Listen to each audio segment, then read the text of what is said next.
Salut à tous, quelques mois plus tard, on continue la série Je crée mon entreprise aujourd'hui avec l'épisode 4 dans lequel je vais animer mon logo, créer mes réseaux sociaux professionnels et créer mes cartes de visite.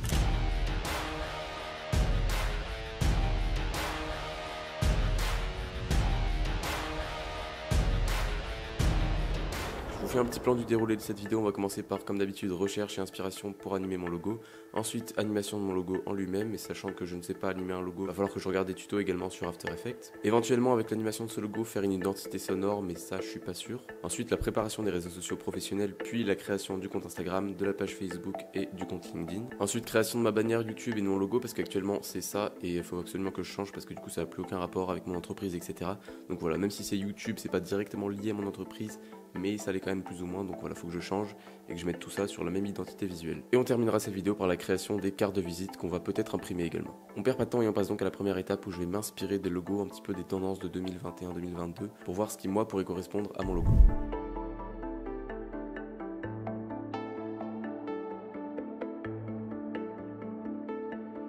Après environ une heure, je sais à peu près ce que je veux faire. Donc en gros, ce que je veux, c'est qu'à la base, il y ait le logo unique qui apparaisse comme ça, et ensuite qui se transforme progressivement en le texte, donc Ultime Prod. Comme vous pouvez voir, il y a les deux traits qui sont les deux traits du logo, donc ça permettra de faire la transition entre le logo et le texte du logo. Du coup, j'ai dessiné vite fait le mouvement que j'aimerais que ça fasse, donc je sais pas si on va trop comprendre, mais je vous mets la petite feuille que j'ai dessinée. Donc au départ, il y a un point qui clignote, ensuite il y a le cercle qui se forme progressivement, donc le cercle c'est le rond blanc comme ça autour. Les deux barres qui se forment aussi, donc de haut en bas et de bas en haut. Étant donné que ces deux barres jaunes correspondent à un éclair, éventuellement mettre un micro effet d'éclair, genre des petits gzz autour quand ça se forme, je sais pas, à voir ce que ça va donner. Je pense que le logo il reste 2 secondes sans bouger, puis ensuite il commence à pivoter. En même temps, il y a le cercle extérieur qui commence à s'enlever et le point au milieu qui se supprime également. Ça fait une rotation à 180 degrés et en même temps, il y a le texte qui apparaît avec un effet contour. Du coup, ce que j'aimerais que ça fasse, je l'ai vu sur une vidéo et en gros, ça serait ça. Voilà, il y a les contours qui se forment, hop, et ensuite, comme j'ai écrit, il y a le texte qui se remplit au milieu. Puis pareil, je pense que ça reste 2 secondes, et ensuite tout le texte disparaît de la même manière avec les contours qui se déforment du coup. Je sais pas trop si vous aurez compris, c'est à peu près clair dans ma tête, mais on verra comment ça va rendre à la fin. Ce qui est sûr, c'est qu'étant donné que j'ai jamais fait d'animation 2D, donc du motion design, ça va être très compliqué. Je vais devoir tout apprendre donc sur After Effects. Donc là, c'est la prochaine étape, je vais regarder plein de tutos pour savoir comment je vais faire. Donc on est parti tout de suite pour galérer un maximum.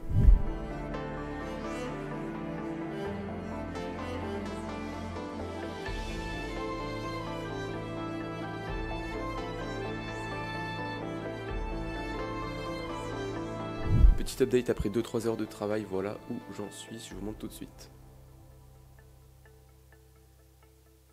Voilà, donc c'est exactement ce que j'avais dit, les petits points qui clignotent, ensuite le rond qui apparaît, les deux trucs qui apparaissent. Et ce que j'ai fait, c'est que j'ai fait aussi, après vous allez voir un dézoom et une rotation.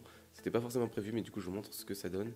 Et du coup ça donne ça, la même chose, mais vous pouvez voir que hop, ça dézoome légèrement et là, chut, en même temps que le rond s'enlève, hop, ça fait une rotation à 180 degrés. Du coup, à partir de cet éclair qui va être le i du logo, je vais pouvoir faire apparaître le texte. C'est donc maintenant la prochaine étape, faire l'animation du texte. C'est parti.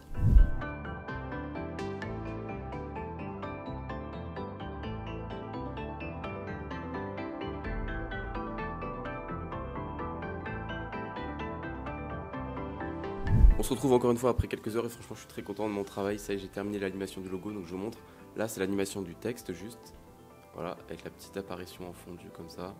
Je kiffe beaucoup. Maintenant, cette animation du texte intégrée au logo, ça donne l'animation complète. Je vous la montre tout de suite.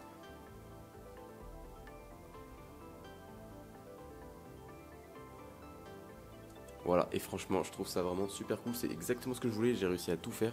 Donc je suis hyper content. Alors il y aura peut-être des micro-détails à modifier à venir ou pas, je sais pas. Mais pour l'instant, voilà, je reste sur ça et je suis très content. C'est la première fois que je fais du motion design, donc franchement pour une première je trouve ça très bien. N'hésitez pas à donner vos avis dans les commentaires et on passe à la suite. Je vous avais parlé d'une éventuelle identité sonore, alors c'est pas exactement ce que j'ai fait, mais du coup sur l'animation de mon logo j'ai rajouté plein de petits bruitages et je vous montre tout de suite ce que ça donne. Donc hop, sur Premiere Pro, regardez, voilà, tout ce qui est vert c'est les petits bruitages que j'ai rajoutés.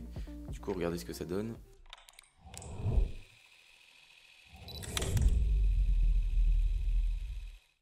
Donc en gros en bruit de fond tout le long j'ai mis une sorte d'enregistrement de cassette pour faire appel à la vidéo. J'ai mis des bruits d'appareil photo, des bruits de rec un petit peu. Enfin, voilà, des trucs en rapport avec la vidéo pour que ça corresponde un petit peu. Au départ je me suis dit que j'allais réellement faire une identité sonore, c'est-à-dire avec une sorte de jingle derrière, une micro-musique. Je m'étais dit que j'allais faire un petit peu un truc du style de Netflix. Mais voilà, en essayant un petit peu quelques trucs, en regardant sur certains logiciels, je me suis rendu compte que c'était vraiment compliqué. Et je suis pas fait pour composer, enfin en tout cas ça me demanderait vraiment beaucoup trop de temps à apprendre. Du coup je pense que ça suffit largement et je suis pas sûr que finalement d'avoir une vraie identité sonore avec une sorte de jingle, ce soit réellement nécessaire. Donc pour le moment je reste sur ça, et puis de toute façon à l'avenir ça peut éventuellement se modifier. Donc là maintenant on va passer sur la partie qui est très importante pour moi, c'est la création des réseaux sociaux, et on va commencer par Instagram.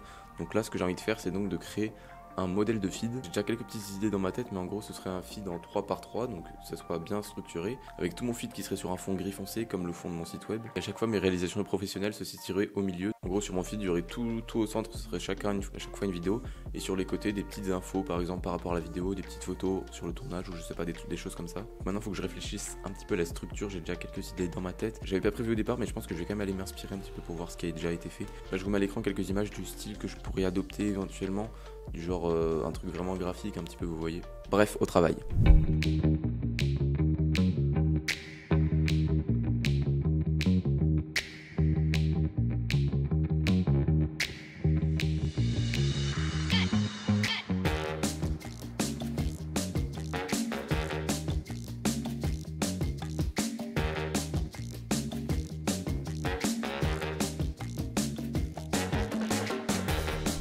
Après je ne sais combien d'heures de travail et pas mal d'hésitations également, où j'ai recommencé plein de fois à faire des trucs parce que j'étais pas sûr, j'étais pas trop content de ce que j'avais fait, etc.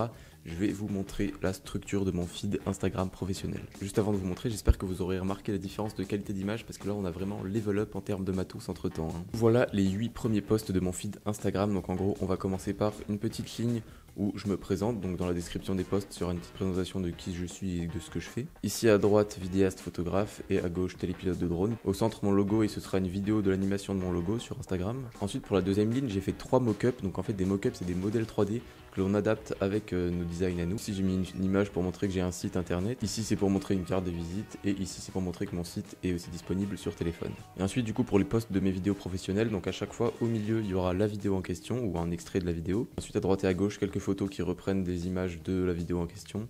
Et donc, en gros, cette structure va se répéter ensuite pour tout le reste de mes prochains posts. Qu'à chaque fois que je vais refaire une vidéo, je vais reprendre la structure et je vais la dupliquer juste au-dessus. Je suis pas sûr que le modèle soit finalisé à 100%, mais j'en suis quand même très content. Et j'ai énormément travaillé pour arriver à ce résultat. Et maintenant, ce que je vais faire, c'est me créer une bannière professionnelle qui va me servir à la fois pour LinkedIn, Facebook et YouTube. Parce que du coup, je vais pouvoir mettre aussi toutes les vidéos à chaque fois sur les autres réseaux sociaux. Let's go au travail!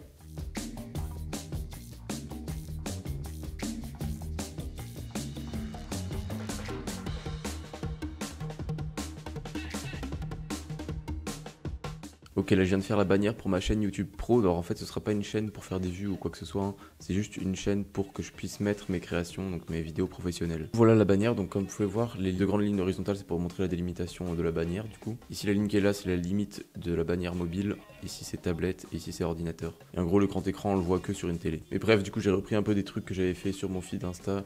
Et j'ai mélangé un petit peu tout ça et voilà, j'ai fait un truc pas trop compliqué mais ça marche bien. Si on regarde sur YouTube, voilà ce que ça donne et je trouve ça plutôt propre. Je vous ai pas expliqué mais du coup peut-être que ça peut en intéresser certains. Donc depuis le début je crée tout ça sur Photoshop et si vous voulez je vous mettrai à disposition les deux modèles Photoshop avec les grilles. Donc le modèle Instagram avec le feed comme ça avec plein de petits carrés et le modèle de bannière comme ça. Si jamais il y en a qui utilisent Photoshop également ou qui veulent utiliser Photoshop pour faire ça, ben, je vous mettrai à disposition, ce sera dans la description. Si vous voulez utiliser le modèle de feed Instagram, je vous explique juste comment on fait pour exporter. Tranche, cliquez sur tranche d'après le repère ici. Vous pouvez voir ça, que ça vous crée des petits numéros comme ça. Ensuite vous faites fichier, exporter, enregistrer pour le web. Et là en gros du coup ça a séparé tous vos trucs. Donc voilà, vous sélectionnez tout ça. Vous choisissez ce que vous voulez, JPEG, PNG, BRF. Et du coup voilà, quand vous allez l'exporter, ça va s'exporter image par image. Bref, maintenant je vais aller regarder les dimensions des bannières des autres réseaux et je vais créer ça.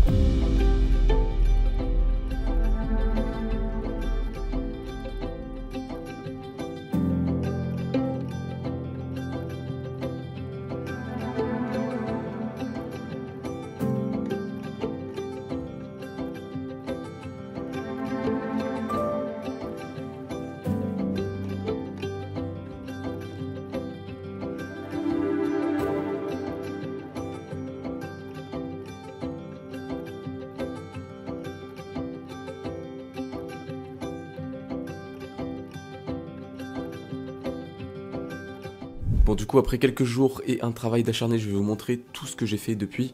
Donc on peut directement aller sur mon compte Instagram parce que du coup j'ai posté tout ce que je vous avais montré la dernière fois.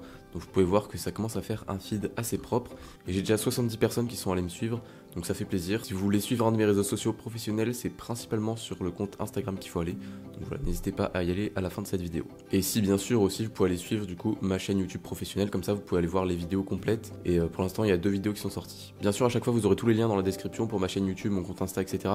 Mais sinon de toute façon quand vous marquez sur les réseaux Ultime Prod, normalement vous devrez trouver. Pour ma page Facebook, donc pareil, j'ai quasiment la même bannière que YouTube mais un petit peu réadaptée au format. Et voilà, je poste pareil les vidéos, hop là, quelques petits trucs. Mais concrètement, en fait, ce que je veux vous dire, c'est que n'allez pas suivre tous mes réseaux sociaux. Vous pouvez suivre par exemple Instagram et YouTube si vous avez Instagram. Et en fait, les autres réseaux sociaux, c'est surtout si vous n'avez pas Instagram, parce que concrètement, le contenu va être le même. Du coup, autant me suivre sur 1 ou 2 réseaux sociaux, mais pas tous, quoi. Et du coup, là, la bannière, comme vous pouvez voir, c'est pareil que YouTube. Je poste exactement les mêmes contenus que sur Facebook. Et ensuite, comme je vous avais dit au tout début de cette vidéo, je voulais refaire ma bannière de ma chaîne YouTube, donc celle-là, Timothée Falcon. Et donc je l'ai refaite et franchement j'en suis très content, voilà à quoi ça ressemble. Et ça fait du bien de revoir un peu de nouveau, que ça corresponde vraiment à mon identité visuelle, parce que du coup maintenant tous mes réseaux sociaux sont en rapport avec mon identité visuelle, donc par rapport à mon logo, mon site, etc. Et donc voilà, vous pouvez voir non seulement la bannière, mais aussi le logo qui a changé, le logo que j'ai changé sur tous mes réseaux, vous allez voir tout à l'heure. Et aussi sur YouTube, vous le saviez peut-être pas, mais du coup j'avais 170 vidéos sur ma chaîne, dont beaucoup de vidéos sur des jeux vidéo, des trucs assez vieux que je faisais avant. Mais du coup là j'ai supprimé 100 vidéos, donc j'en ai plus que 70 sur ma chaîne, donc j'ai supprimé 2 tiers de mes vidéos. Vous pouvez voir quand vous scrollez dans mes vidéos, voilà, ça descend pas plus bas que ça, donc il y en a beaucoup moins qu'avant. Pourquoi j'ai supprimé ça? Tout simplement parce que j'ai envie que ma chaîne YouTube soit un peu plus propre, c'est-à-dire qu'il vaut mieux que je concentre mon contenu à fond sur ce que je fais maintenant, donc la vidéo, la photo du drone, et pas que je laisse tous les trucs qui servaient à rien avant, qui détruisent un petit peu l'image de ma chaîne, on va dire. Enfin en tout cas, il vaut mieux que vraiment mon contenu soit centré sur un thème, parce que sinon c'est trop le bordel et c'est dégueulasse. J'ai encore laissé quelques vidéos qui n'ont pas de rapport avec la vidéo, par exemple ce tuto ici, mais parce qu'après ça c'est des vidéos qui ont fait pas mal de vues, donc soit elles peuvent encore servir à des gens, soit pour l'instant je les garde et je les supprimerai peut-être plus tard. Bref, et aussi je me tâte à refaire toutes les miniatures de ma chaîne, mais je pense que ça va être très long, parce que pareil, avoir une seule identité visuelle pour ces miniatures, c'est plus propre. Quand tu arrives sur une chaîne et que tu vois que les miniatures se ressemblent un petit peu toutes, ça donne mieux envie, enfin en tout cas c'est plus agréable à regarder, parce que là c'est un peu trop le bordel, il y a toutes les couleurs, donc ça à voir si je vais le faire. Mais en tout cas, ce qui est sûr, c'est que mes prochaines miniatures auront tous un style similaire, on va dire. Sur Instagram, j'ai donc changé mon logo, pareil que sur les autres réseaux. Donc sur TikTok également, je l'ai changé. Et maintenant pour les cartes de visite, voilà ce que j'ai fait. Donc j'ai ici le recto de ma carte de visite et le verso. Voilà, comme ça je trouve que le design est sympathique. Il y a à la fois beaucoup de trucs mais pas trop non plus, c'est assez espacé. Pour faire imprimer ces cartes de visite, j'ai tapé sur Google imprimer carte de visite. Tout simplement, je suis tombé sur quelques résultats et j'ai pris ce site, HelloPrint. Pour vous montrer un petit peu ce que j'ai fait, c'est que j'ai pris 85 x 55 mm, j'ai pris le classique 400 grammes, recto verso. Et là au départ je voulais en prendre 50 parce que je pense que 100 ça fait beaucoup. Mais du coup vu que c'était quasiment le même prix pour 50 ou 100, j'en ai pris 100. Je sais pas si tout va me servir, mais au moins je les aurai. Et du coup comme vous pouvez le voir ici, l'impression m'a coûté 15,35 € pour 100 cartes de visite. J'ai commandé ça il y a 4 jours il me semble et c'est arrivé ce matin. Donc on va pouvoir ouvrir ça et voir ce que ça donne. Alors comme vous pouvez voir, le colis est un peu niqué. Donc ça c'est pas ouf, mais bon, heureusement que c'est des cartes de visite. Il n'y aura pas de souci de casse ou quoi que ce soit. Ok, on a toutes les petites cartes dans cette petite boîte. Donc déjà c'est cool qu'ils aient mis une petite boîte, ça c'est pratique. Et on va checker un peu ce que ça donne niveau qualité. Ok, ça a l'air cool. Oh ouais, le papier est bien. Regardez ce que ça donne déjà comme ça. Je pense qu'on verra pas trop. Je vous referai un plan tout à l'heure pour voir mieux. Et de l'autre côté, pareil, j'aime beaucoup. C'est propre, en vrai l'impression est propre. La matière du papier, j'aime bien, c'est relativement rigide.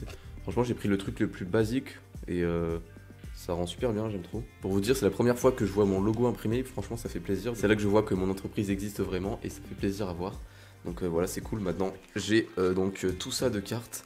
Je sais pas si tout va me servir. Ça, je pourrais en déposer un peu aux endroits où je vais tourner ou si jamais on me demande des infos. J'aurai de quoi donner des petites cartes, voilà, c'est parfait. Du coup, franchement, pour 15 €, très content du résultat.